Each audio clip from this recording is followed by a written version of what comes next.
Дали прашањето со имото намигнува притисок врз бизнес заедниците, еве имаме непријатно изненадување, раст на БДП од само 0,1%, а предвидено беше 3,2%. Еве вака, бруто домашниот производ е проектиран на годишно ниво 3,2% и ќе го постигнеме. Единствено каде што паѓаме од сите параметри е нискоградбата. Тоа е заради автопатиштата, неиспорачаните, односно неизведените работи од Синохидро, Кичево Охрид прецепатот, заглавеноста на проектот Миладинос и Штип, Трансмед и други компании, кои ги зимате параметрите колку тие компании работеле лани во првиот квартал, споредено со оваа година, ја паднале заради самите проблеми во проектите. Високоградбата во градежништвото раста. Енергетиката, индустријата и земеделието се со раст 6, 7, 8 и 10% во одредени индустрии. Извозот во Македонија е зголемен за 14,3% во евра.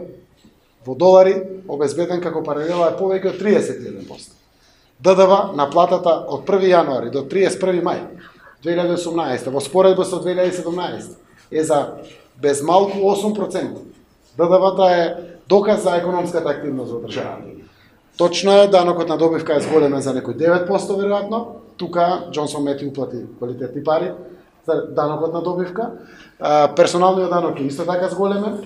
Економијата живее во Македонија. Странските инвестиции го знаете податокот. 235 милиони евра. Тоа е квартал со најголем број на странски инвестиции од 2007 година наваму.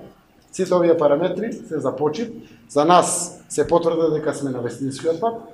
Ако испорача НАТО покана за полноправно членство во НАТО, јас верувам дека тоа ќе се мултиплицира. Тоа е убавата иднина на која што се надевам јас и нашите граѓани. Јас сум среќен со овие параметри. Конечно, посветуваме внимание на квалитетни проекти. Ние можевме градбата да ја дигнеме со некоја си битола 2020, како што вика Ангјушев, или Белес 2020, тоа ќе беше пораснато веднаш во делот на параметрите од 7% во бруто домашниот производ учествува градежништвото. Сето друго е индустрија, енергетика, земјоделие, угостителство и сите други дејности кои што ги имаме. Често и сериозно сме посветени на изработка на квалитетни инфраструктурни проекти. Реализацијата на капиталните инвестиции, која што во идниот период ќе биде со огромно зголемено темпо, заради тоа што проектите почнуваат сега, април, мај, јуни, да се реализираат. Јас верувам дека днес, за да охрабрам, за да знаат граѓаните на вистински пат. Пријатната атмосфера која што има во Македонија создадена помага.